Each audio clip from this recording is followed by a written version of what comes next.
enseña pues que la fisiología, este término fisiología proviene del griego, ¿no? Physis, que significa naturaleza, y logos, que significa conocimiento o estudio. Por ende, vamos a definir pues a esta fisiología como el estudio de la naturaleza. Es esta ciencia, ¿no? Que se encarga, y aquí te lo he colocado, mira, grandote, te lo voy a poner en color rojo, ¿ya? Para que tú lo veas bien. Se encarga de las funciones, acuérdate, si hablamos de fisiología, se encarga de funciones de los seres vivos, pues, ¿no? Esta fisiología, vamos a ver que se divide, se distinguen, pues, tres grandes grupos específicos, lo que es la fisiología vegetal, que como su nombre mismo lo dice, pues se encarga de las funciones de cómo funcionan, ¿no? Los vegetales, en este caso, las plantas, la fisiología animal y la fisiología humana, que en realidad es parte de lo que corresponde a la fisiología animal también. Entonces, de esto precisamente nos vamos a encargar nosotros durante todo este ciclo, de ver las funciones de nuestro organismo, cómo funciona, precisamente hace un momento les mencionaba, ¿no? Cómo funciona, no sé, a ver, el sistema muscular, cómo funciona el sistema digestivo, el sistema linfático, el sistema nervioso, el sistema endocrino, etcétera, etcétera. Vamos a ir viendo durante todo este ciclo, poco a poco, cada uno de estos sistemas también y su fisiología.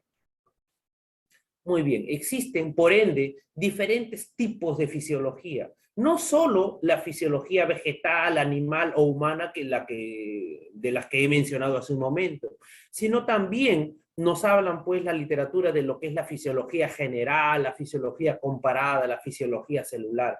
Pero para fines de este curso, nos interesa un poquito más saber de lo que es la fisiología humana. De esto nos vamos a encargar nosotros. Esta fisiología humana, por ende, se trata del funcionamiento, les decía, te lo voy a poner aquí en rojo también, ¿ya? Se encarga del funcionamiento del cuerpo, pero con especial, pues, atención en los mecanismos específicos, ya sean, pues, de tipo, causa y efecto, mediante la experimentación o por el método científico. Sabemos nosotros, pues, que para las ramas de la medicina se utiliza precisamente el método científico. Esta fisiología utiliza ciertas ramas también.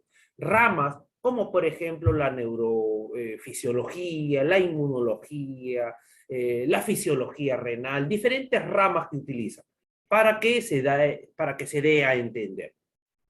Entonces, como les mencionaba, esta va a ser el tema a tratar para nuestro curso, la fisiología humana. ¿Y en qué radica, en todo caso, su importancia? ¿Por qué es tan importante esta fisiología para la medicina? Esta fisiología, precisamente, su importancia va a radicar en que se encarga precisamente de estudiar, de explicar cómo funcionan precisamente los órganos. Esa es su importancia. Nuevamente te lo pongo en rojo para que tú entiendas. El funcionamiento, acuérdate, si hablamos de fisiología, hablamos de funcionamiento. ¿Correcto?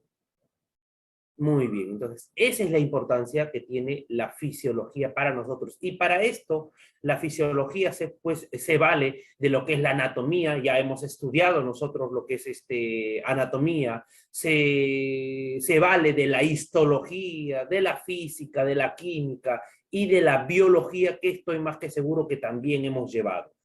¿Correcto? Hemos llevado biología también, ¿verdad, chicos?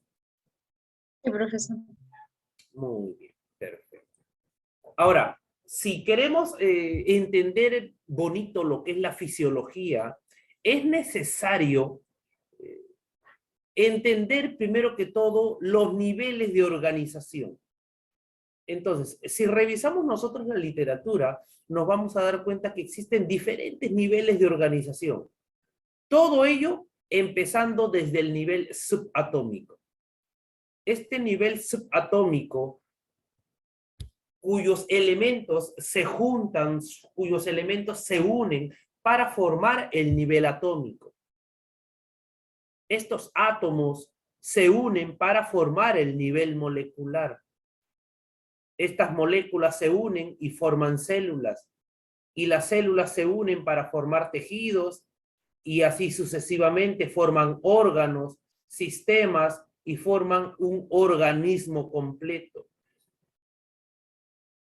Hay diferentes autores, hay diferentes literaturas que te hablan de distintos tipos de niveles de organización. Después del nivel de organización de organismo, te hablan del nivel de organización de familia, de comunidad, de nación, etcétera, etcétera. Pero para fines de nuestro curso, únicamente nos interesa hasta el nivel de organismo. Y hasta aquí nos vamos a quedar. Recuerden, chicos, a ver, todos, presta atención.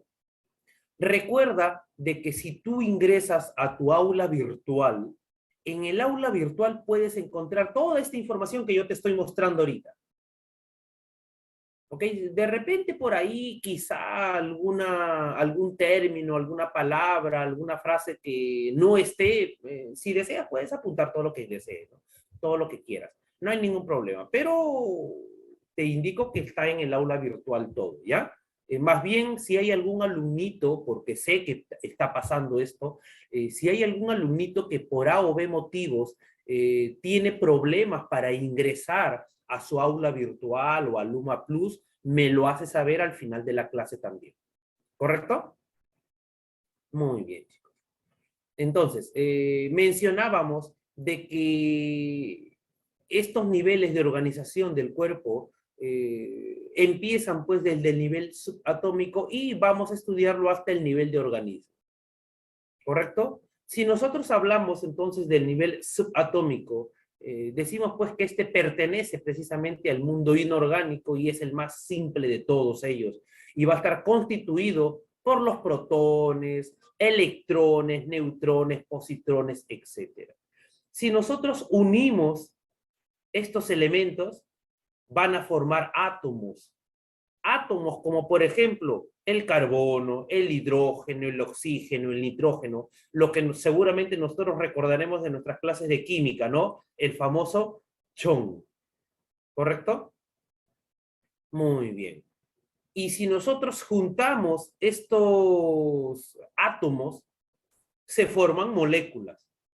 Moléculas que pueden ser orgánicas, tales como por ejemplo los lípidos, las proteínas, o inorgánicos, como por ejemplo el agua. A ver, si yo, si yo te digo, ¿no? A ver, el joven Keller, ¿dónde se encuentra?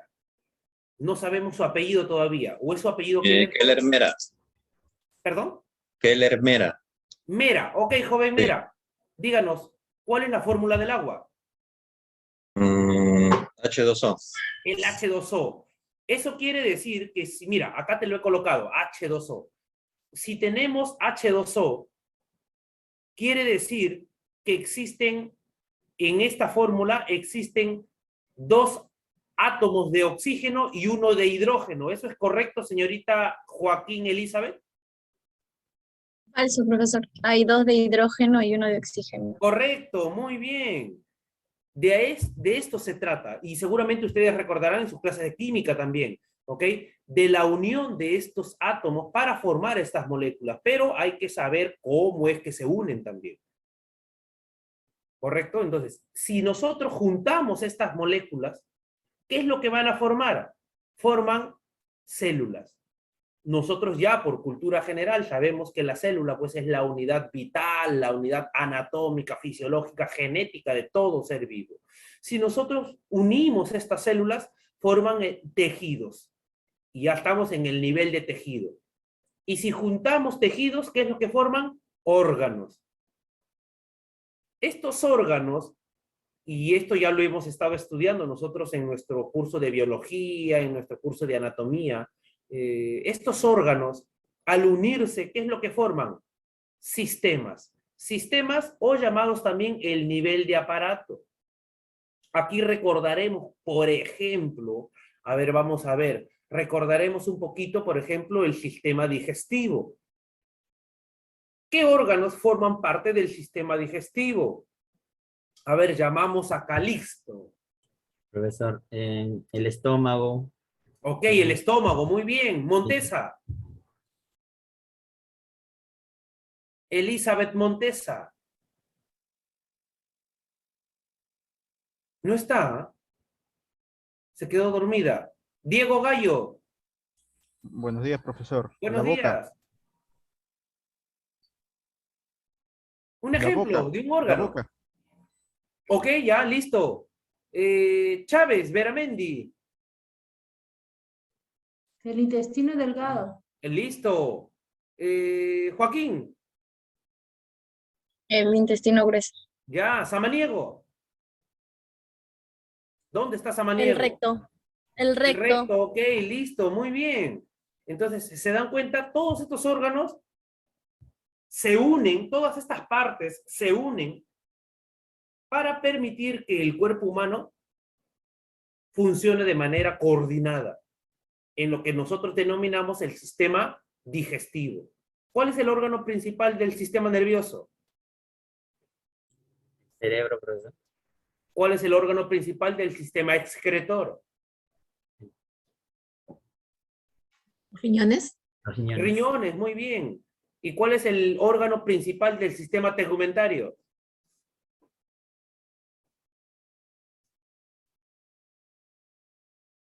Ah, los agarré ahí. Acuérdense, ya hemos estudiado eso también. ¿La piel?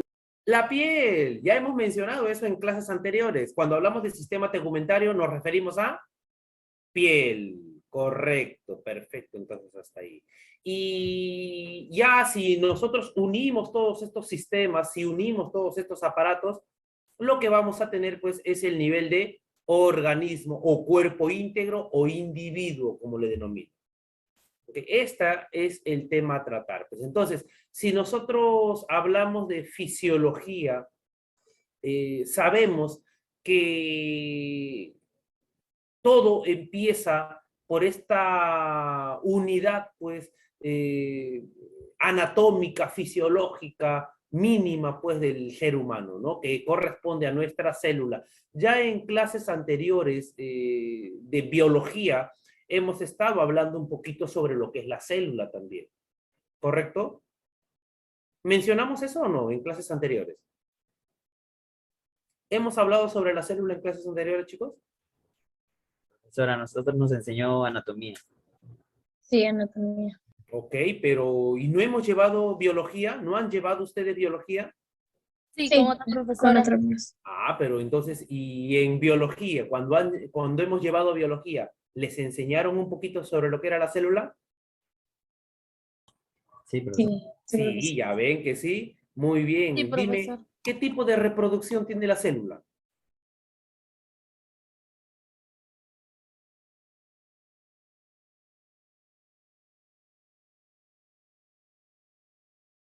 Orellana.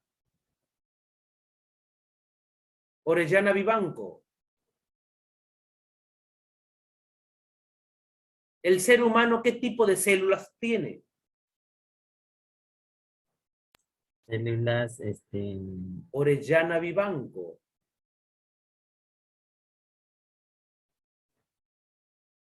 Prenda su audio, señorita. Buenos días. Buenos días, profesor. ¿El ser humano qué tipo de células tiene? Dos alternativas, eucariota o procariota. Eucariota. Procariota. ¿Estamos de acuerdo, Calisto? Eucariota. Total. ¿Eucariota o procariota? Eucariota. Eucariota. Ya me cambió. ¿Estamos de acuerdo, Calisto?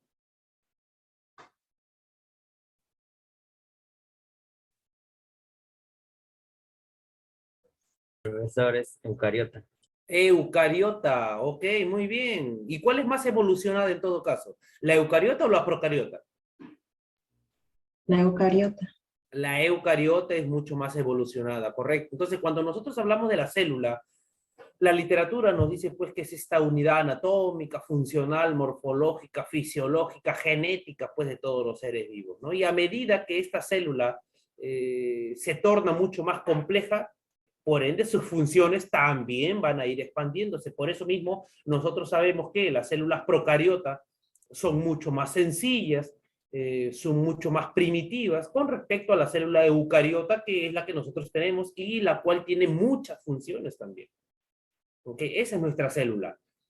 Para fines de nuestro curso, lo que nos interesa saber es la fisiología precisamente de esta célula. ¿Cómo funciona la célula? Una de las funciones principales, por ejemplo, que tiene esta célula es parte del metabolismo celular. Y es la producción de una energía que nosotros necesitamos para poder funcionar bien. ¿Cómo se llama esa energía que produce esa célula? ATP. El ATP. ¿Y qué significa ATP? Adenosina trifosfato. El adenosín trifosfato. Muy bien, correcto. ¿Y en dónde se forma ese ATP?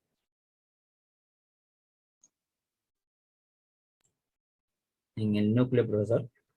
Casi, por ahí, cerca, pero no. ¿Mitocondrias? ¿En el citoplasma? ¿Citoplasma? Mitocondrias, Mitocondrias. en las mitocondrias, muy bien, correcto. Y a ver, si recordamos un poquito, ¿cómo se llama ese proceso mediante el cual se forma el ATP en el interior de la mitocondria? El ciclo de Krebs. El Ciclo ciclo de de Krebs. Krebs, muy bien. Ese ciclo de Krebs que tiene ¿cuántos pasos?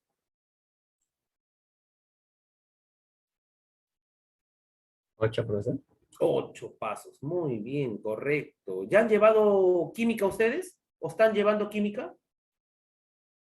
Sí, el ciclo pasado, profesor. En el ciclo pasado, muy bien.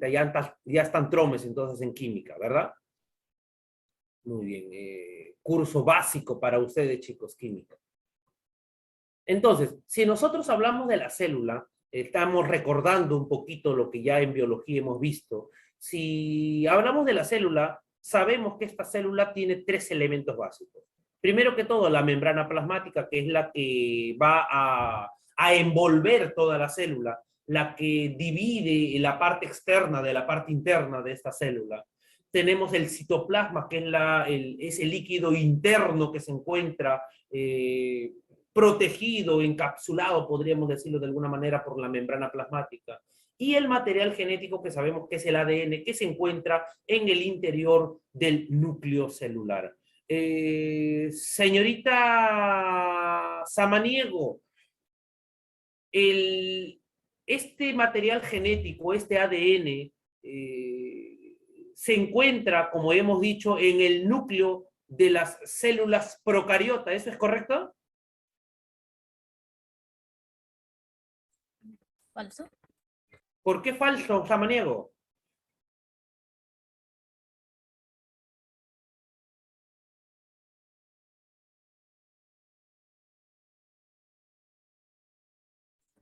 No recuerdo bien, profesor. Diego Gallo, a ver si ayuda a Samaniego. Porque no tiene Samaniego núcleo, dijo que es profesor. falso. ¿Usted está de acuerdo o de repente no está de acuerdo? No, es correcto lo que dice la compañera. La célula procariota no tiene núcleo. Claro, porque no tiene núcleo. Muy bien, correcto. Y si no tiene núcleo, eso quiere decir que no tiene ADN. ¿Es correcto eso, Calixto? Sí, profesor. ¿Es correcto? ¿Está de acuerdo, Joaquín? Sí, profesor. Keller. Sí, profesor. No, las células procariota también tienen ADN, solo que no se encuentra dentro del núcleo. Las células procariota lo único que tienen es un nucleolo y este material genético está flotando, por decirlo de alguna manera, en el citoplasma nada más.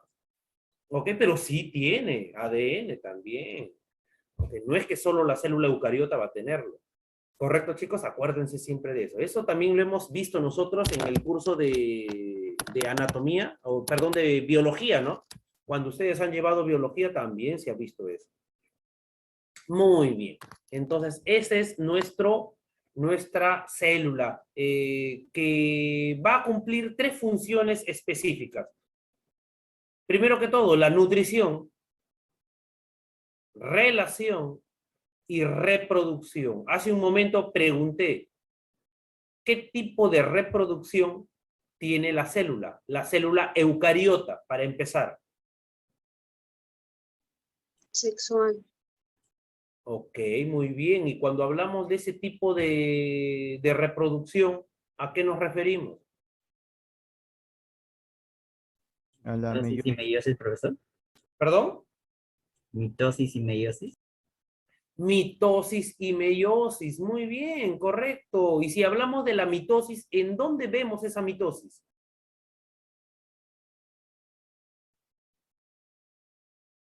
Ya, la meiosis entonces. ¿Dónde la vemos? ¿Quiénes se reproducen? ¿Qué células se reproducen por meiosis? células sexuales. Espermatozoides. Perdón, nuevamente.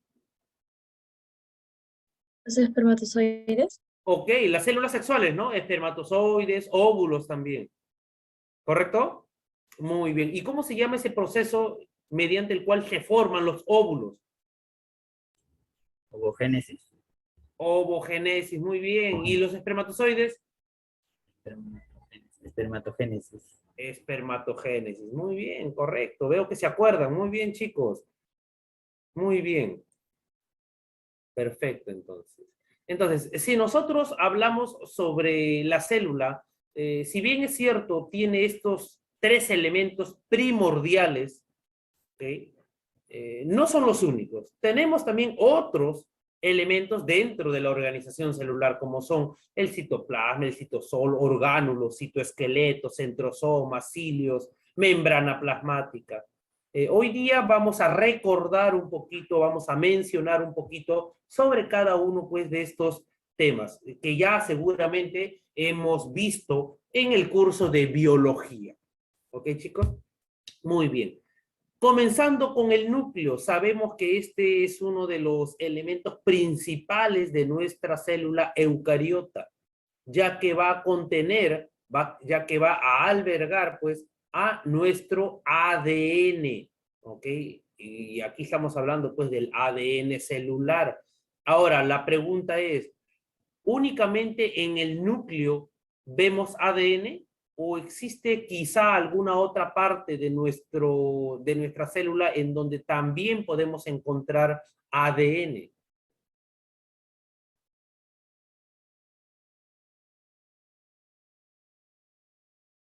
A ver, chicos, los escucho.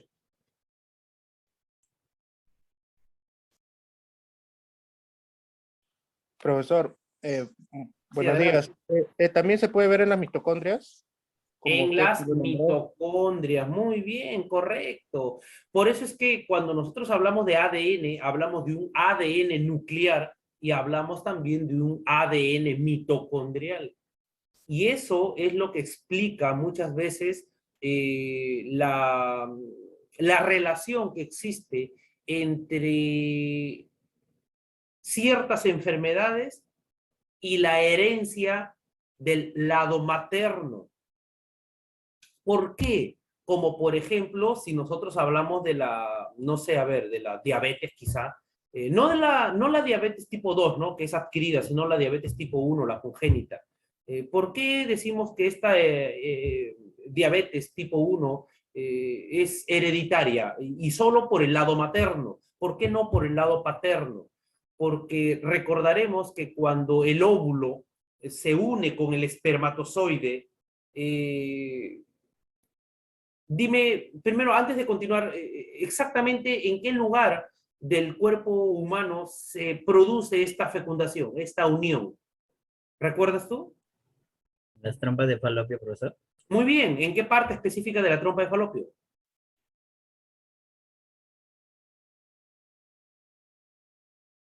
No recuerdo exactamente, profesor. Samaniego, Diego, Joaquín, Chávez, Montesa, Calderón, Tantalián, Zamora, ¿dónde están ustedes? ¿En qué parte específica de la trompa de falopio? Rosales, Flores, Cueva, Saavedra, Arango, Cabanillas. Profesor, Respuesta. en el tercio externo, Muy exactamente la bien, ampolla. correcto. En el tercio externo, que se le llama La ampolla. la ampolla. Muy bien, ahí en la ampolla en ese tercio externo de la trompa de Falopio es donde se produce la fecundación, donde se une el espermatozoide con el óvulo. Ahora, recordaremos un poquito de las clases de biología, que cuando el espermatozoide se une al óvulo, ¿qué parte del espermatozoide ingresa? ¿O es que todo el espermatozoide ingresa al óvulo?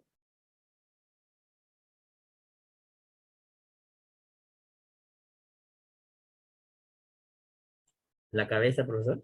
Únicamente la cabeza, muy bien. Ahora, recordemos, si nosotros hablamos de las mitocondrias, el ADN mitocondrial se encuentra pues dentro del óvulo, ¿correcto? Pero el ADN mitocondrial del espermatozoide, ¿en dónde se encuentra? En el cuello del espermatozoide. Por ende, cuando la cabeza nada más ingresa, el varón no transmite, no hereda ADN mitocondrial, solamente hereda ADN nuclear que se encuentra en la cabeza del espermatozoide. Por eso es que cuando hablamos de la herencia del ADN mitocondrial, solamente se hereda por parte de la línea materna, nada más. Y de ahí viene precisamente la explicación pues, de por qué es que hay ciertas enfermedades que solo se transmiten por la línea materna, únicamente. ¿Ok, chicos? Muy bien. Otro de los elementos importantes que tenemos en la célula es nuestro citoplasma y el citosol. A veces hay confusión aquí, ¿no? Porque se nos enreda un poquito. Cuando hablamos nosotros del citosol, es únicamente lo que rodea al orgánulo, nada más. Mientras que si hablamos del citoplasma, ya es el resto, ¿no? Del líquido que se encuentra encapsulado, como les mencionaba hace un momento, que se encuentra rodeado, pues, por la membrana plasmática. Esa es la diferencia que existe entre el citoplasma y nuestro citosol. ¿Qué otros elementos vamos a tener? Los orgánulos, ¿ok? Diferentes tipos de orgánulos con diferentes formas, diferentes características, diferentes funciones en el interior de nuestra célula. Llámese los peroxisomas, los lisosomas, las mismas mitocondrias, el retículo endoplasmático, etcétera, etcétera. También vamos a tener el citoesqueleto. Este citoesqueleto no es más que todo que una red pues, de filamentos proteicos, 3 tipos de filamentos proteicos, tales como por ejemplo los microfilamentos, los filamentos intermedios y los microtúbulos. Este citoesqueleto, específicamente los microtúbulos, son los encargados de permitir que estos orgánulos que se encuentran en el interior de la célula puedan tener cierta movilidad. No es que los orgánulos estén fijos, anclados y no se mueven para nada, no. Se mueven en el interior de la célula y precisamente utilizan estos microtúbulos para, como si fuesen una carretera, ¿no? Un camino, y por ahí es donde se movilizan. ¿Ok? ¿Qué otros elementos importantes tenemos dentro de nuestra célula? El centrosoma. Centrosoma, o en algunas literaturas llamados también el centro celular. ¿Por qué es importante? Porque gracias a este centrosoma es que la célula se permite realizar la mitosis. Es decir, se permite dividir. Este centrosoma, a partir de este centrosoma, es que se realiza la división celular, lo que nosotros conocemos como mitosis. ¿Correcto? ¿Qué otros elementos tenemos? Los cilios y los flagelos. Estos cilios, estos flagelos, su función principal va a ser la de movilidad. Ayudan a la movilidad de las células. Son similares, pero no son iguales.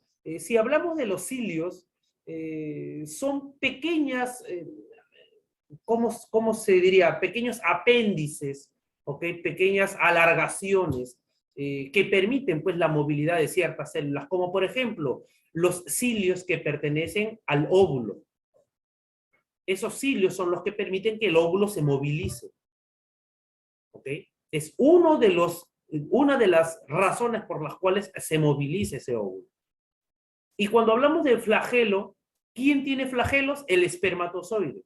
¿Dónde se encuentra ese flagelo? En la cola. Precisamente la cola del espermatozoide es su flagelo, que es lo que le permite la movilidad. ¿Correcto, Avimir? Vamos a ver si podemos ampliar de repente esta imagen. Ok, a ver, lo vamos a colocar al frente para que se vea mejor. Listo, ahí está. ¿Se logra ver ahí, chicos? Sí, profesor. Miren, Sí, aquí sí, tenemos la profesor. cabeza en donde se encuentra el núcleo. Este es el cuello en donde se encuentran las mitocondrias. Y este es su flagelo, la cola. ¿Correcto? Y estas pequeñas patitas que tú ves acá son los cilios. ¿Ok? Eso es lo que le permite pues al óvulo poder movilizarse. Muy bien, ahí está. ¿Qué otros elementos importantes vamos a tener nosotros en nuestra célula? Diferentes tipos de organelos ya hemos mencionado, ¿no? Los ribosomas, el retículo endoplasmático rugoso, el retículo endoplasmático liso, ¿ok? Ahora, la pregunta es, ¿cuál es la función principal del retículo endoplasmático liso?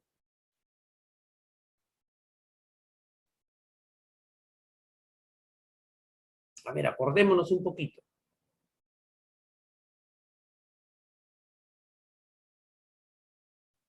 ¿Cuál es la función principal del retículo endoplasmático liso?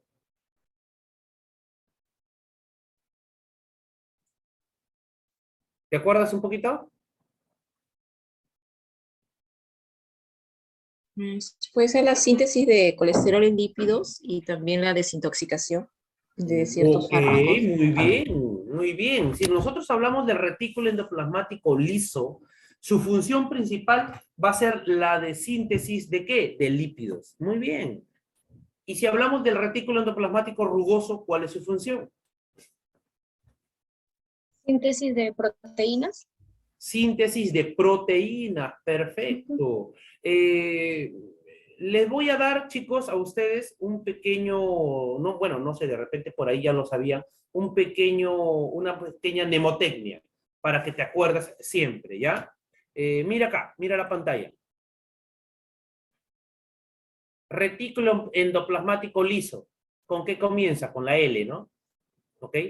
Por ende, sintetiza lípidos, L. ¿Ok? Retículo endoplasmático rugoso. Bueno, ya lo que queda, proteínas. ¿Ok?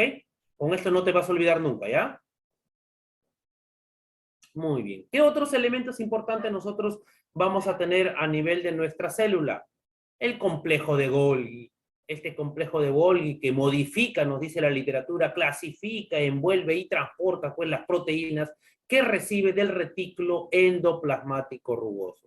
Forma también vesículas secretoras que van a descargar pues las proteínas procesadas por exocitosis en el líquido extracelular. Forma también vesículas de membrana que van a transportar nuevas moléculas hacia la membrana plasmática.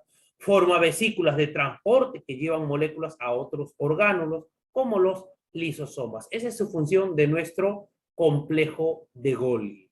¿Qué otros elementos vamos a tener también nosotros en nuestra célula? Los lisosomas, vamos a tener también a los perixosomas, encontramos también nosotros a los proteosomas y a las mitocondrias. Estas mitocondrias, tales como ustedes lo habían estado mencionando hasta hace un momento, es uno de los elementos más importantes dentro de la célula. En realidad todos son importantes, pero este se lleva una gran relevancia. ¿Por qué? Porque es la que precisamente genera el ATP, genera la energía que nuestro cuerpo pues necesita para poder movilizarse. Esa es la importancia que va a tener nuestra mitocondria dentro de nuestro cuerpo.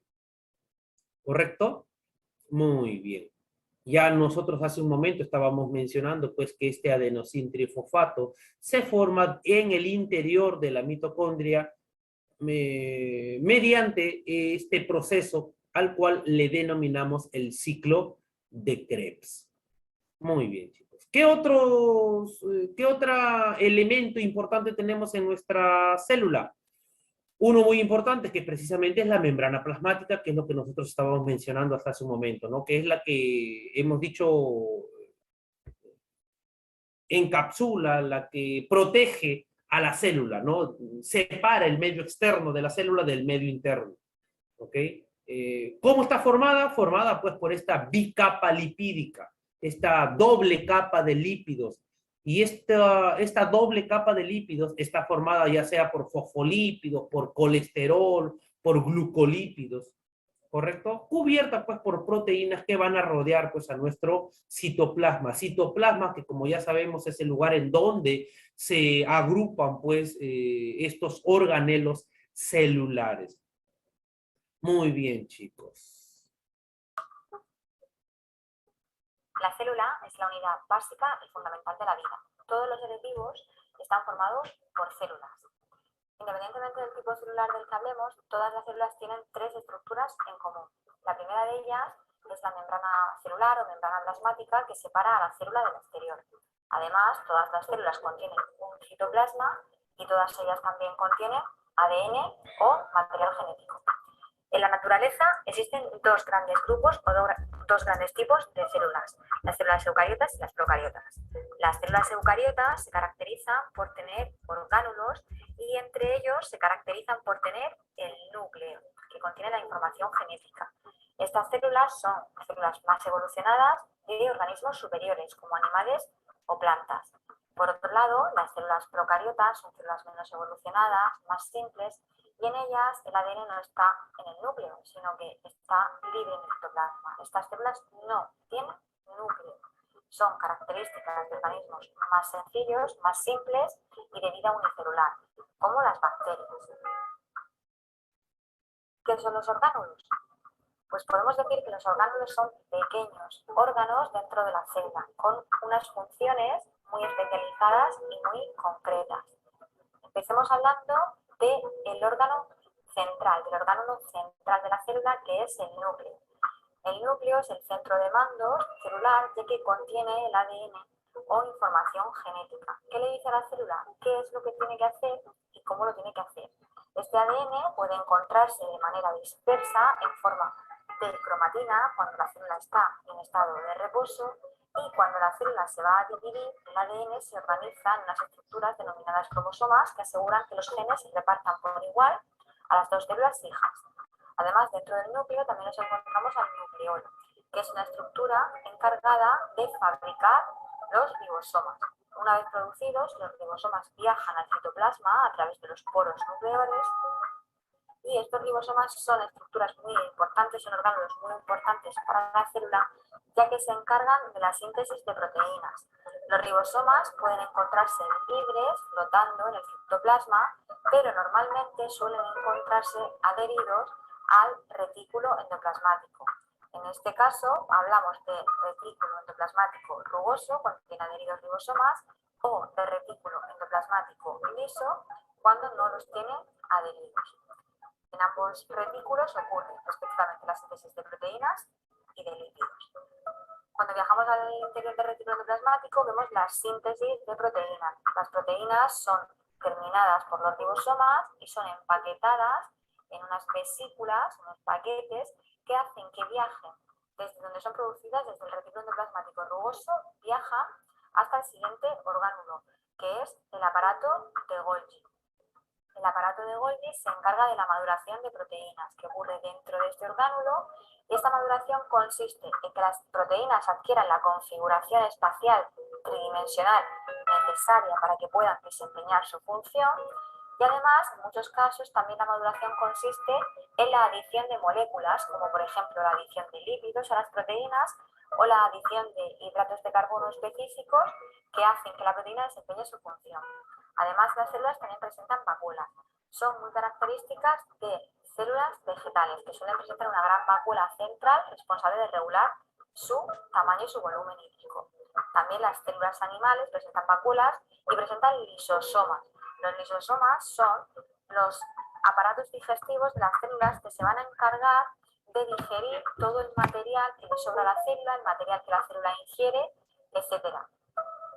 También otro orgánulo es la mitocondria, Podemos decir que la mitocondria o mitocondrias son las centrales energéticas de la célula, ya que en ellas ocurre el proceso de respiración celular. La respiración celular consiste en quemar nutrientes como hidratos de carbono o como lípidos para obtener energía que la célula necesita para vivir en forma de ATP.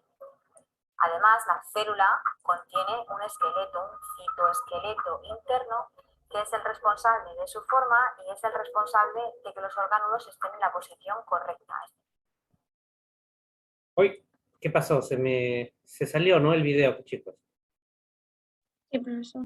Wow, ya, espérate. Vamos a colocarlo nuevamente, esta partecita, ¿ya? Donde nos quedamos.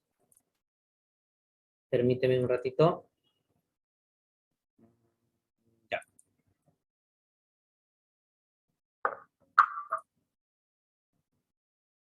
Esta última partecita se nos fue, ¿no?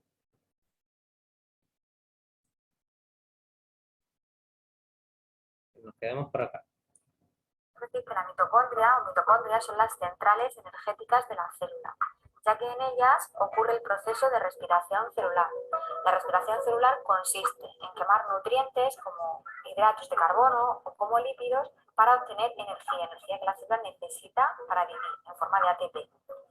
Además, la célula contiene un esqueleto, un citoesqueleto interno, que es el responsable de su forma y es el responsable de que los orgánulos estén en la posición correcta. Este esqueleto está formado por microfilamentos de microtúbulos y le da a la célula su forma característica. En células vegetales existen dos orgánulos específicos. En primer lugar, como sabemos, las células vegetales realizan el proceso de fotosíntesis, que consiste en transformar la energía luminosa de la luz en energía química. Este proceso ocurre en el interior de los cloroplastos, gracias a que los cloroplastos presentan clorofila, que es el pigmento encargado de captar la energía luminosa. Además, también las células vegetales poseen una estructura característica que es la pared vegetal, que protege a la célula y le da la forma característica. Existen estructuras que son muy características de algunos tipos celulares. Entre estas estructuras, por ejemplo, destacamos en el tracto respiratorio de los humanos, destacamos los cilios. El tracto respiratorio está revestido de unas células con cilios microscópicos que se forman para expulsar al exterior todas las partículas inhaladas en el aire con la expiración. Además, en las células bacterianas también aparecen los flagelos, que son estructuras alargadas que les permiten el movimiento en medios líquidos, como una pequeña cola. En células humanas, el flagelo solo aparece en un tipo celular, solo aparece en los espermatozoides y es el que posibilita que alcancen el óvulo para la fecundación. Por último, decir que, un resumen, las células eucariotas son células de plantas y de animales que tienen núcleo y orgánulos con membrana. Las células procariotas son características de organismos unicelulares, no tienen núcleo ni tienen orgánulos con membrana. Todas las células tienen membrana celular, citoplasma y material genético.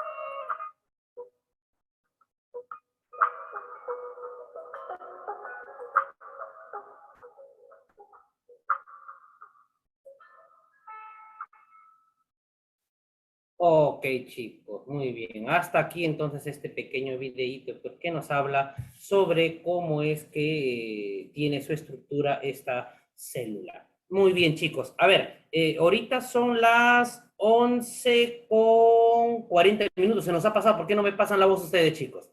Se nos ha pasado 10 minutos. Son 11:41. ¿Les parece si nos tomamos un pequeño break hasta las 11:50? Sí, profesor. Profesor.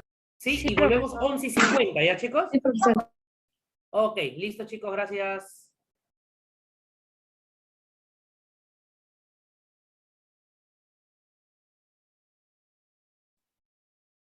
Ok, chicos, ¿nos encontramos nuevamente en la sala? Sí, profesor. Sí, profesor. Muy bien, perfecto. Entonces, ahora sí, vamos a continuar con nuestra clase virtual y ahora vamos a hablar, pues, sobre la parte práctica. Ustedes ya saben, chicos, que por esto de la pandemia nosotros estamos, o continuamos, mejor dicho, en la parte virtual nada más, ¿verdad? Para el día de hoy, en nuestra práctica, teníamos que hablar un poquito sobre lo que es la célula y sus organelas. Pero nosotros sabemos que estas células y estas organelas de nuestra célula, estas organelas celulares, no pueden ser vistas pues a simple vista, y por ende necesitamos de manera obligatoria utilizar pues un pequeño aparatito que nos ayuda precisamente a poder visualizarlas. ¿Recuerdas cómo se llama este aparatito? Microscopio, profesor. El microscopio. Y estoy más que seguro que con ustedes en algún momento yo les facilité, creo, unos archivos que hablaban precisamente sobre este microscopio, ¿correcto? Sí. ¿O me olvidé de facilitarles? Sí les facilité, me parece, ¿verdad, chicos? Este microscopio que sabemos que es el que nos permite pues, observar estos objetos demasiado pequeños. Existen partes que necesitamos saber con respecto a este microscopio, ¿no? Su parte mecánica, la parte óptica y la parte de iluminación. Con respecto a lo que es la parte mecánica, lo componen pues el soporte, llamado también el brazo, ¿ok? En el número 1. La 2, que es la base, llamada también el pie, y los tubos. Estos tubos, chicos, es solo esta parte inferior, únicamente. No confundir con los oculares que se encuentran en la parte superior, que no corresponden, ¿ok? La parte superior, lo que está dentro del recuadro, son los oculares. En los tubos es donde se coloca el ocular, donde se pone el ocular. No hay que confundirlo. Esta es la parte mecánica. ¿Qué más forma parte de esta mecánica? El tornillo tanto macrométrico como el tornillo micrométrico. Este es importante saberlo, chicos, porque muchas veces aquí es donde se cometen errores. Justamente los chicos en las primeras clases colocaban o movían demasiado el tornillo macrométrico, sobre todo lo que es el macrométrico, y permitía que este tornillo se quiebre, se rompa, dando lugar pues a diferentes alteraciones, ¿no? En el mismo microscopio. Bueno, por lo menos lo único, hasta ahorita lo único que ha pasado es la ruptura, ¿no? Del portaobjeto nada más, ¿no? Es lo único. Por ahora no se ha malogrado pues los objetivos, ¿no? Entonces hay que tener bastante cuidado, ¿ya? Macrométrico, que da una gran movilidad, y el micrométrico, una pequeña movilidad, ambos pues para poder realizar bien el enfoque de nuestro microscopio. Y por último tenemos el revólver. Igual, te lo he señalado con recuadro para que tú no te equivoques. Lo que está en el recuadro son los objetivos. Estos objetivos van insertados, van entornillados en el revólver, así que no hay que confundir. El revólver es únicamente la parte superior, nada más. Tenemos también el carrito, o carro simplemente, como se le denomina. Tenemos la platina, que es esta especie de mesa de color negro, lo vemos. Y por último, las pinzas portaobjeto que están sujetando a la muestra, ¿no? Que vamos nosotros a ver, la lámina, en donde se encuentra pues la lámina portaobjeto también. Entonces, todo esto corresponde a la parte mecánica únicamente. Tenemos también la parte óptica. En cuando nos referimos a la parte óptica, lo van a conformar tanto los oculares que van dentro del tubo y los objetivos que van entornillados en el revólver, habíamos mencionado, ¿no? Esto corresponde a la parte óptica, oculares y objetivos. Ahora, si tú te das cuenta, tanto en el ocular como en el objetivo, podemos visualizar unos pequeños numeritos. ¿Ok? Aquí y acá. Entonces, ¿qué es lo que debemos de hacer? Debemos de multiplicar. Multiplicamos este numerito que se encuentra en el ocular por el numerito que se encuentra en el objetivo. Y el resultado que nos salga va a ser el número de veces que estamos ampliando la muestra a observar. De esa manera es como vamos a ver nuestras láminas. Y con respecto a la parte de iluminación, recuerda de que las partes de un microscopio básico nada más, ¿ok? Por ende, cuando hablamos nosotros de la parte de iluminación, consta de un espejo, que es el que recaba pues la luz artificial en este caso, y la refleja. ¿Hacia dónde? La refleja hacia el diafragma. El diafragma es el que permite el paso o no de la luz. ¿Hacia dónde? Hacia el condensador. El condensador, como su nombre mismo lo indica, es el que concentra la luz que proviene desde el espejo. ¿Hacia dónde lo concentra? Hacia el objeto que nosotros queremos visualizar, ¿no? Que se encuentra en la lámina portaobjetos. De esta manera es como funciona pues nuestro microscopio. Ahora, estas tres partes, tanto la parte de iluminación, así como también la parte mecánica, la parte ocular, funcionan a la par. Funcionan de manera íntegra. ¿Para qué? Para permitir 4 cosas muy importantes que debemos de tener siempre en cuenta cuando nosotros utilizamos el microscopio, que es el aumento, la iluminación, el enfoque y los accesorios. Estos 4 puntos siempre tenemos que tenerlos en cuenta cuando nosotros hablamos del microscopio. Ahora, este microscopio, si tú te das cuenta, habíamos dicho que es un microscopio básico nada más. Y no es el único. Sabemos que la tecnología pues, ha permitido que este microscopio se intensifique, se modernice, ¿okay? Permitiendo una gran variedad, en realidad, pues, de microscopios que los vamos a utilizar de acuerdo a cómo, a qué queremos estudiar y a cómo lo vamos a hacer. ¿Ok? Así pues tenemos ciertos tipos de microscopio. Tenemos el microscopio óptico, por ejemplo, que es uno de los básicos nada más, junto con el microscopio simple. Tenemos también el microscopio compuesto. Tenemos al microscopio de luz ultravioleta. ¿Te das cuenta? Poco a poco ya vamos modernizando la utilidad de este microscopio. Tenemos el microscopio de fluorescencia.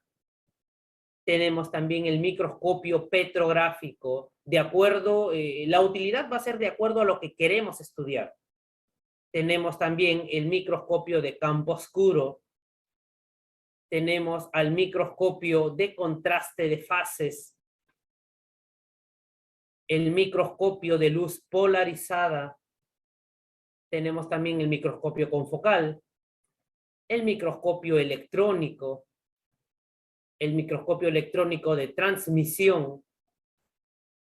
Tenemos el microscopio electrónico de barrido. El microscopio de iones en campo.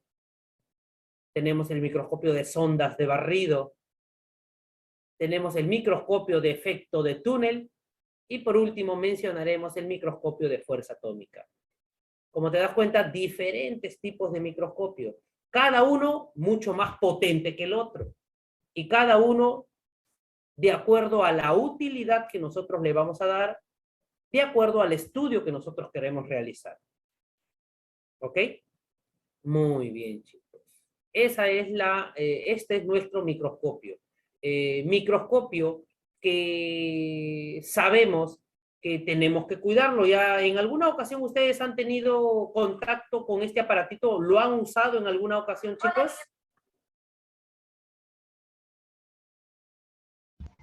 ¿Han usado en alguna ocasión un microscopio? Yo sí, profesor. Sí, profesor. Bien, sí, a ver. Prende tu cámara.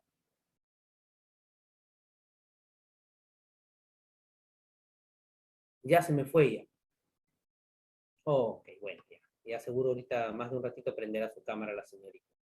Ok, chicos, entonces, este microscopio, estos microscopios, como les mencionaba, de acuerdo a la utilidad, de acuerdo a lo que nosotros queremos estudiar, es la utilidad. Y antes de pasar, antes de continuar con nuestra clase, me gustaría compartir contigo un pequeño videíto que precisamente nos habla sobre este microscopio y sus partes. Vamos a prestar atención. Hola queridos alumnos, empezamos con esta serie de videos esperando que a ustedes les sirva para estudiar y repasar, tenerlo siempre a mano. Hoy vamos a hablar sobre este instrumento, es un instrumento de observación, se llama microscopio óptico. El microscopio tiene varias partes. La primera parte que vamos a ver es toda la estructura del microscopio, que es la base, que es esta, el brazo y un tubo. Además de esto tiene esta superficie negra que se llama platina, que es donde se va a apoyar lo que queremos ver, y la platina tiene un agujero por donde va a pasar la luz, que ahora nos vamos a explicar lo que vemos. La otra porción que tiene, que se estudia, es la porción mecánica, que son estos tornillos, que son dos, son el tornillo macrométrico y el tornillo micrométrico, y lo que hacen es mover la platina hacia arriba y hacia abajo. El tornillo macrométrico lo mueve en gran medida y el tornillo micrométrico en pequeña medida, muy poquito lo mueve, tan poquito que no se ve cuánto movemos.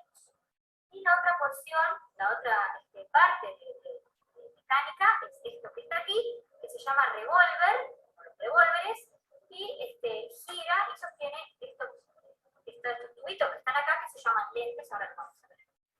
Bueno, la tercera porción que tiene el microscopio óptico es la porción lumínica. Lumínica viene de luz, y se refiere a esto que está acá, que es una luz como las luces, así que tiene un interruptor que se prende y se apaga. Este microscopio específicamente es eléctrico, así que hay que enchufarlo. Acá se le pone un cable, ven ahí, y se enchufa, una luz se prende y se apaga, y tiene una perillita acá para regular cuánta luz quiero usar, más o menos. Este microscopio es eléctrico, y como les decía, se enchufa, pero bueno, hay microscopios que no son eléctricos, y lo que tienen acá es un espejo. Entonces siempre el microscopio hay que ponerlo enfocado hacia una ventana, y girando el espejo se regula la cantidad de luz que se quiere reflejar para siempre hacia arriba dirigir la luz. Bien, acá, abajo de la platina, tiene lo que se llama el diafragma, que regula la cantidad de luz, o sea, juntan y separan los haces de luz para elegir yo cuánta luz quiero utilizar sobre la platina. Bien, la parte óptica ustedes saben que se refiere a lentes, a ojos, y bueno, la parte óptica son los lentes del microscopio. Y son estos que tenemos acá, estos tubos, que si ustedes los ven, hay más largos y más cortos. Cuanto más cortos son, menos aumentos tienen, y cuanto más largo, más aumentos. Siempre los lentes tienen escrito un numerito, un 4, un 10, un 20, que es las veces que aumenta lo que se está observando. Estos de acá abajo se llaman lentes objetivos. Acá arriba, en el extremo superior del tubo, hay un lente que se llama lente ocular. Como es ocular, la palabra lo dice donde se apoya el ojo. Bien, para saber, este lente también tiene escrito, a ver si por ahí se ve, cuánto el aumento que tiene. Entonces, para saber cuántas veces aumentado estoy viendo lo que yo coloqué acá, debo multiplicar el número que tengo en el lente ocular por el número que tengo en el lente objetivo. Por ejemplo, este cortito tiene un 4. Yo lo pongo ahí, y este tiene un 10, tengo que multiplicar 4 por 10. Estoy viendo 40 veces aumentado lo que yo puse. 40 veces más grande. Bien, ¿cómo se usa este instrumento? Bueno, lo que siempre los preparados, algunos se preparan en clase, en el laboratorio, con su profesora, otros se compran preparados, siempre vienen en estos vidrios que se llaman portaobjetos y se colocan acá sobre el agujerito que tiene la platina y se sujetan sobre estos metales que no les dije que se llaman sujetadores. Bien, la platina se pone bien abajo con el macrométrico, ahí se baja bien la platina, se acerca el ojo al ocular y despacito se empieza a subir. Siempre empiezo con el lente más corto, que se llama panorámico. Y empiezo a subir, hasta que veo algo. Cuando aparece una imagen, paro y empiezo con el micrométrico a moverlo hacia arriba, hacia abajo, a regular, hasta que la imagen me queda enfocada. Bien, para guardarlo hay que bajar la platina, siempre se guarda con la platina hacia abajo, se saca, preparado, se saca, se guarda así preparado. Se guarda también, bueno, por supuesto nunca hay que dejarlo enchufado ahí en el laboratorio, hay que sacarle el cable se puede enrollar acá y se guarda siempre con una funda. ¿Por qué es esta funda? Porque hay que cuidarlo del polvo, esto tiene, en engranajes mecánicos, tornillos y tuercas que encajan unos con otros perfectamente para que se pueda ver una buena imagen, y el polvo, que siempre ustedes saben que entra por todos lados, es muy peligroso y lo puede dañar. Se transporta siempre desde el brazo y con una mano abajo. Así tengo que mover el microscopio, ya sea para guardarlo, para usarlo, nunca ni con una mano, ni revolearlo, ni llevando 4 cosas a la vez. Así se transporta y se guarda en un placar cerradito y cuidándolo. Bueno, esperamos que les haya servido este dibujo. Ok, chicas, este pequeño videíto, pues, que nos habla sobre estas partes de nuestro microscopio, partes importantes, y la pregunta es, ¿y para qué utilizamos este microscopio? ¿Por qué lo usamos? Para poder ver, pues, nuestras células, ¿ok? Diferentes tipos de células con diferentes tipos de organelas también. Justamente en nuestra clase teórica ya hemos estado conversando un poquito sobre estas organelas. Organelas, pues, que tienen diferentes tipos de estructura, diferentes formas, diferentes funciones, pero que permiten que nuestra célula, pues, funcione de manera íntegra. Tales como, por ejemplo, habíamos hablado nosotros de nuestro núcleo importante porque contenía, pues, nuestro material genético, porque contenía nuestro ADN, ¿ok? Es uno de los lugares en donde se encuentra precisamente nuestro ADN. Tenemos también el retículo endoplasmático, ya hemos estado conversando esto hace un momento, retículo endoplasmático liso, que sintetiza, ¿hemos dicho? Lípidos. Lípido, retículo endoplasmático rugoso. Proteínas. Proteínas, muy bien, correcto. Tenemos también el aparato de Golgi, que dentro de sus funciones está, pues, la de fabricar algunas proteínas y funciona como una planta empaquetadora. Ese es nuestro aparato de Golgi. Tenemos la mitocondria, también habíamos mencionado, la parte importante de esta mitocondria era la síntesis del adenosín trifosfato, la síntesis de la energía que nuestro cuerpo necesita para poder movilizarse. Esa es su función principal. Tenemos a los lisosomas que degradan, pues, material ya sea intracelular, externo, lo que nosotros llamamos la heterofagia, o en todo caso interno, que es la autofagia. Ese es el lisosoma. Pero hay que entender de que no solamente tenemos organelos de células animales, tenemos también organelos, pues, de células vegetales. Llámese aquí, pues, los cloroplastos, los leucoplastos, los cromoplastos, entre muchos otros también, que justamente dentro de la práctica que correspondía hoy, teníamos que haber estado viéndolo, pues, en nuestros microscopios. ¿Ok? Pero como ustedes ya les había mencionado, pues, esto de la pandemia ha hecho que únicamente estemos, pues, en lo virtual. Entonces, aprovechando ya que estamos en lo virtual, me gustaría, de todas maneras, enseñarles cómo es que se realiza este uso de nuestro microscopio. ¿Ok? Es lo que nosotros deberíamos de haber realizado, como les dije, en nuestra clase práctica, pero hoy te lo muestro únicamente por videíto. Prestemos atención, ¿ya, chicos?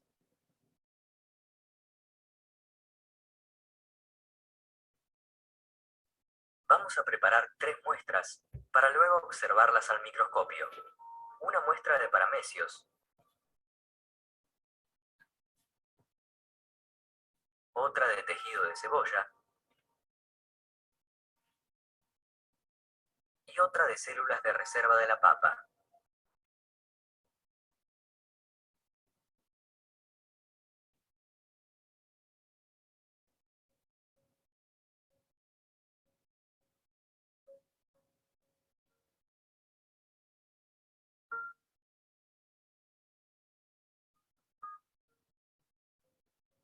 Para hacer el preparado de paramecios, vamos a usar este agua que la tuvimos durante unos 15 días en un florero con flores. Tomamos una pequeña gota y la colocamos sobre el portaobjetos. Tomamos el cubreobjetos y lo colocamos sobre la gota. Primero apoyamos un borde y luego todo. Presionamos suavemente para evitar que queden atrapadas burbujas de aire en el preparado. Reservamos la muestra para observarla luego. En primer lugar, preparamos el portaobjetos, colocando en él una gota de agua limpia sobre la cual colocaremos luego el epitelio de la cebolla.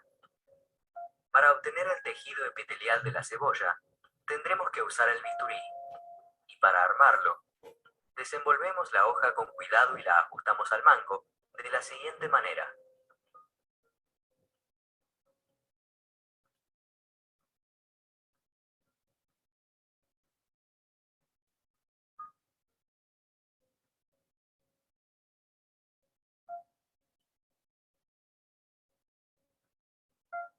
Ahora realizaremos un corte superficial. El corte tiene que formar una V corta pequeña sobre la superficie de la cebolla, que es el epitelio. Con la punta del bisturí separamos una fina capa de epitelio desde el vértice de la V corta. Lo levantamos con la pinza y lo colocamos sobre la gota que teníamos preparada en el portaobjetos. Tomamos el cubreobjetos, lo colocamos sobre la gota. Primero apoyamos un borde y luego todo. Presionamos suavemente para evitar que queden atrapadas burbujas de aire en el preparado. Reservamos la muestra para observarla luego.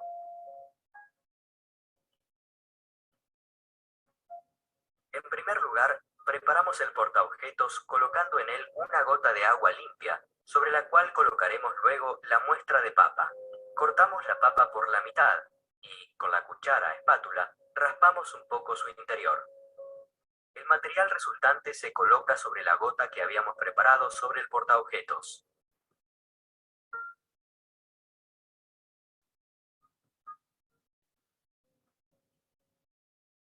Tomamos el cubreobjetos, lo colocamos sobre la gota.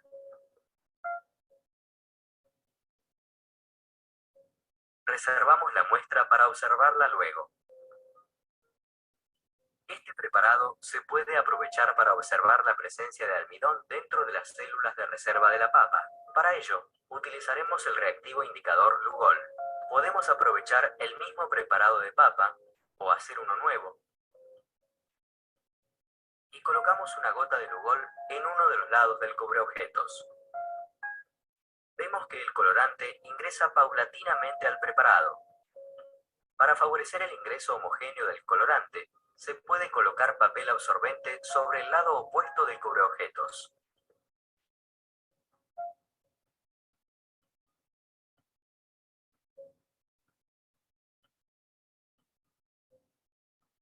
Ya tenemos los 4 preparados listos. Ahora les vamos a mostrar el procedimiento para observarlos a través del microscopio. Antes que nada, ajustaremos los aumentos. Primero, colocaremos el ocular que lleva el número 10. En segundo lugar, pondremos el objetivo de menor aumento, es decir, el 4x. De este modo, lo que observaremos estará aumentado 10 por 4, es decir, 40 veces. Luego ajustamos la iluminación. Para ello, colocamos el espejo de manera que refleje la luz hacia el orificio de la platina. Además, colocamos el diafragma en su máxima abertura. Ahora, elevamos la columna con el tornillo macrométrico. Colocamos una de las muestras sobre la platina, ajustándola con las pinzas. Y volvemos a bajar la columna lo más abajo posible, pero evitando que toque el cubreobjetos. En este momento cerramos un ojo, colocamos el otro sobre el ocular y con la mano derecha movemos lentamente el tornillo macrométrico hasta que aparece una imagen más o menos nítida. Cuando comienza a aparecer una imagen, se ajusta la nitidez con el tornillo micrométrico. Para la muestra 1, observaremos una imagen parecida a esta. La imagen de la muestra 2 será como esta. La de la muestra 3, esta. Y la de la muestra 4 es como esta. Si se quiere variar el aumento, se deja el enfoque como está. Se mueve el revólver para colocar, por ejemplo, el objetivo de 10 por.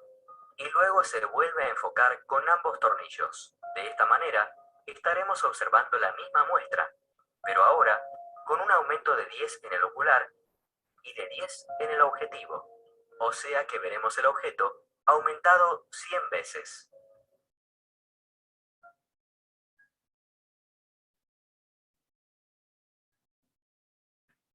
Ok, chicos, hasta aquí es... Y mientras vamos viendo, ¿ya? Existen muchas formas de preparación y toma de muestras para observar células animales al microscopio. A continuación, una forma muy sencilla, una metodología muy sencilla para ver células de nuestro propio paladar humano al microscopio. Para ver este tipo de células, se coloca en el portaobjetos limpio una gota de Lugol o de azul de metileno, muy diluidos. Se rastrilla suavemente el paladar no más de 3 veces con la punta de un palillo de dientes limpio. Aunque a simple vista no se ve nada en la punta del palillo, ahí hay tejidos y células desprendidas del paladar. Se lleva en el menor tiempo posible la punta del palillo con las células y tejidos a la gota colocada en el portaobjetos y se extiende para que ese material de observación no quede amontonado. Se coloca el cubreobjetos o laminilla evitando que queden burbujas de aire. Se enfocan las células en 40 aumentos, se iluminan convenientemente, se fotografían a través de las lentes oculares y se dibujan.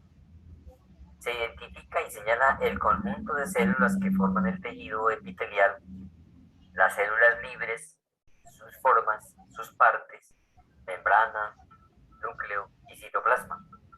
Se enfoca luego en 100 aumentos y se procede como en el anterior caso, identificando nuevas partes, membrana nuclear, que es la que delimita el núcleo e intercambio, y cromatina, en su forma molecular de ácido nucleico.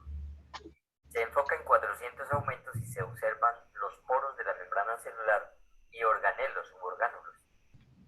Finalmente se enfoca en 1000 y se identifican los nucleolos, los poros de la membrana nuclear y las formas y distribución de los organelos.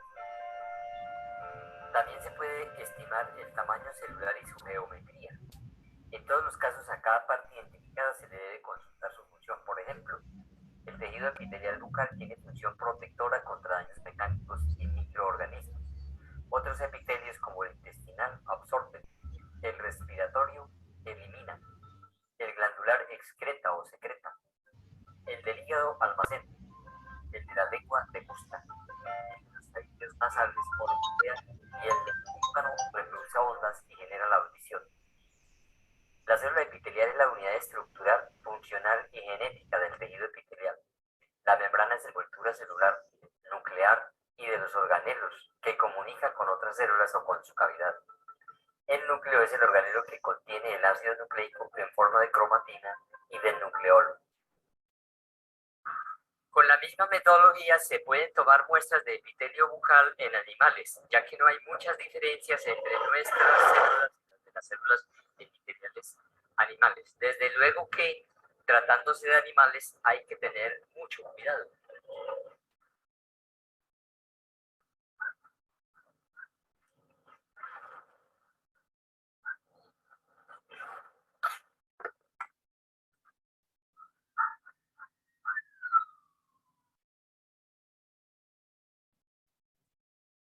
Ok, chicos, este pequeño videíto, pues, que nos habla también un poquito sobre cómo es que se realiza, pues, esta toma de muestras. Seguramente que si nosotros estuviésemos en la parte presencial, ya hubiésemos estado realizando esta práctica, pues, en nuestro laboratorio.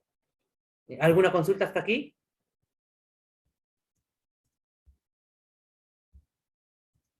Profesor, en la medida del Adelante. microscopio, buenas tardes, en la medida del microscopio siempre va a ser 10 por 4 No, o no, en qué no. momento va a cambiar. No, en realidad la medida va a depender del ocular que tú le coloques y de los objetivos que tú coloques de acuerdo a lo que tú quieres estudiar. Te lo pongo de este ejemplo. A ver, si nosotros queremos simplemente ver una célula con un aumento pequeño, ya podemos ver una célula, ya sea vegetal o animal. Pero si yo quiero reconocer las estructuras de esa célula, voy a tener que utilizar un aumento mucho más grande. ¿Me entiendes? Sí, Por profesor. ejemplo, yo solamente quiero ver la célula. De repente con un aumento de 40 es suficiente. Pero si yo ya quiero ver de repente la bicapa lipídica, ¿ok? O de repente yo quiero ver cada uno de los organelos de esa célula, voy a tener que utilizar un aumento de repente ya de 100, o quién sabe, de repente utilizar ya otro tipo de microscopio un poquito más especializado. ¿Me comprendes? Sí, profesor, gracias. Ok, y eso va a depender, como te digo, ¿no? Como mencionaba al inicio, va a depender mucho de qué es lo que nosotros queremos estudiar. Nada más. Aquí podemos ver el microscopio electrónico de barrido del Museo Nacional de Ciencias Naturales. La principal característica que llama la atención de este aparato es que no tiene ningún tipo de botón ni de mando y todo está controlado directamente por ordenador. Como cualquier otro tipo de microscopio electrónico de barrido, consta de una columna donde está la cámara de muestras y los detectores de señal. Debajo de ella se encuentra la bomba para hacer vacío y el resto de la mesa está formado por una serie de unidades de proceso de datos para lo que es el control del microscopio y de la imagen. En la parte superior de la columna se encuentra el cañón de electrones, que en su interior tiene un filamento parecido al que tiene las boquillas dentro de ellas. Entonces este filamento, al producirle una diferencia de potencial, se calienta y va a emitir unas de electrones que va a pasar a través de la columna, donde hay una serie de lentes magnéticas que van a condensar ese haz, hasta llegar a una última lente objetivo, también electromagnética, que va a pasar por esa parte de aquí dentro hasta enfocar el haz de electrones en la muestra que vamos a colocar aquí encima. Delante de la o encima de la lente objetivo hay una serie de bobinas de barrido que van a hacer que el haz que se enfoca en la muestra vaya barriéndola línea a línea, en líneas consecutivas, y esas líneas van a ser esos electrones o esa energía. No se ve nada, profesor. Va a ser conectada por una serie de detectores que nos van a dar señales diferentes. Otra característica que tiene el microscopio electrónico de barrido es que... ¿No lo pueden ver ustedes el video? Sí se está viendo, profesor. Sí, ya se ve. Se ve. se pueden acoplar diferentes tipos de detectores de señal y obtener con ellos diferentes tipos de información a partir de la misma muestra. En el caso concreto del microscopio del Museo de Ciencias Naturales tenemos un detector de electrones secundarios, que es este, con el cual podemos obtener imágenes de la topografía de la superficie de la muestra, un detector de electrones retrodispersados que está aquí atrás, con el cual podemos sacar unos mapas, sobre todo en muestras pulidas, que nos van a dar una diferente densidad de grises en función de la composición química de la muestra, y un detector de energía dispersiva de rayos X, que es este de aquí, con el cual vamos a poder obtener mapas de composición química elemental de la muestra que estamos analizando. Una muestra, para ser analizada con el microscopio electrónico de barrido, tiene que cumplir una serie de características. Una de ellas es que la muestra sea estable a la de electrones que va a estar bombardeándola, otra, que la muestra esté completamente seca, y la tercera, que la muestra sea conductiva a la electricidad.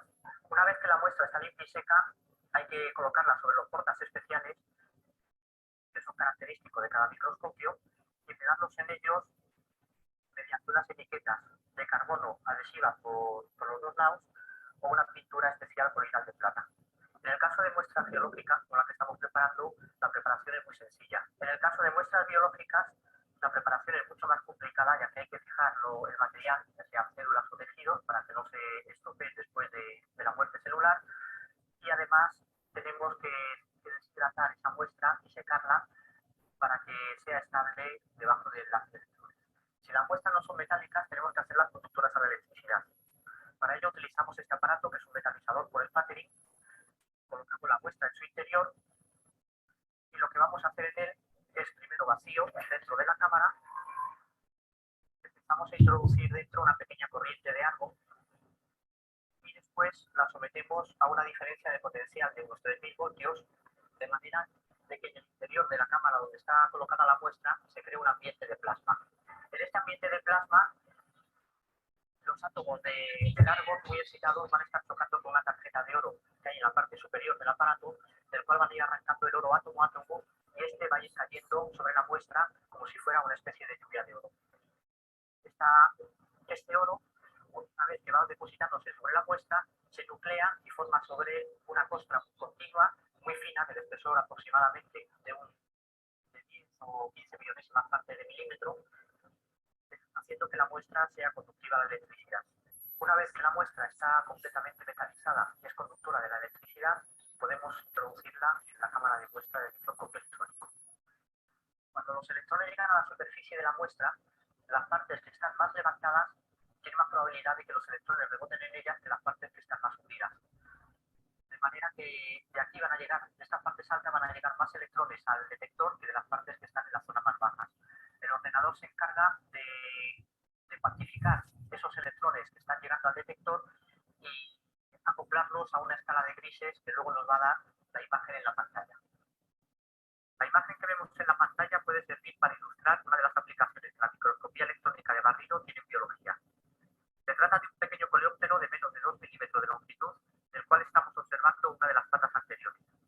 En ella aparecen diversas estructuras, una de las cuales es el órgano limpiador de las antenas, que pueden ser utilizadas como caracteres taxonómicos a la hora de diferenciar especies. La imagen que vemos ahora es de un grano de polen de fresnos. La forma de los granos de polen puede ser utilizada para diferenciar entre especies. Son muy importantes en estudios paleoecológicos, ya que gracias al análisis de los diferentes tipos de polen que aparezcan en las rocas, podemos saber en cierta medida las especies vegetales que había en una época determinada y reconstruir el ambiente y el paisaje que existió en una zona hace millones de años. Centro de Ciencias Medioambientales contamos con un servicio de microscopía electrónica con dos equipos en concreto, un microscopio electrónico de transmisión y un microscopio electrónico de barrido, que es el que tenemos delante de nuestra pantalla.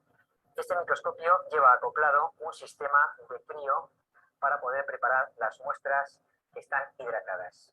En una palabra, muestras que no pueden ser preparadas por sistemas tradicionales y convencionales se pueden hacer con este equipo. Podemos observar este pequeño pino que lo acabamos de sacar de un cultivo, en el que se observa la parte superior con las hojas articulares y en la parte inferior las raíces. Bien, si nosotros queremos hacer un estudio de la zona de las raíces, según está hidratado, o una pequeña hoja de lo que vamos a preparar a continuación, por este sistema se puede observar perfectamente al microscopio electrónico sin ningún tipo de tratamiento químico. Vamos a proceder ahora a una pequeña preparación. Colocamos una pequeña gota encima del portamuestras. Es un pegamento especial que se llama GUR. Y a continuación procedemos a coger la muestra que queremos estudiar para colocarla justo encima de esa pequeña gotita y del portamuestras. Inmediatamente, una vez preparada la muestra, introducimos esta dentro de este recipiente que contiene nitrógeno líquido. Estamos haciendo ahora mismo vacío con una bomba rotativa para conseguir que el nitrógeno prácticamente quede congelado. O sea, podemos llegar aproximadamente a los menos 200 grados centígrados. Una vez congelado la muestra, procedemos a incorporar este sistema a la precámara del microscopio.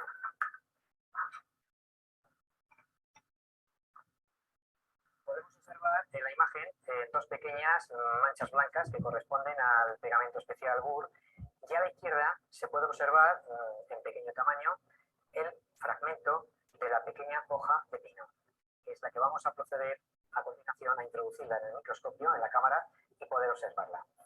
Una vez ha sido procesada la muestra en el interior de la cámara, pasando por los pasos consiguientes de sublimación y posteriormente se metaliza con oro, podemos observar la pequeña hoja de pino a bajos aumentos, donde se puede apreciar perfectamente su estructura con las células del parénquima.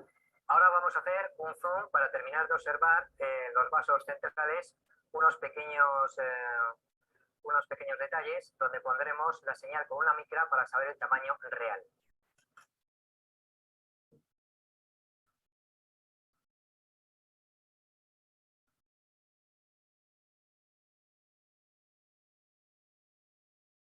Ahora podemos observar el tamaño real de esta célula que tenemos en la parte superior de la imagen, que nos mide aproximadamente unas 16 micras. Si observamos en la zona interior, los vasos pequeños están comprendidos entre aproximadamente 5 micras, y de la parte de la izquierda podemos bajar a unas 2 micras.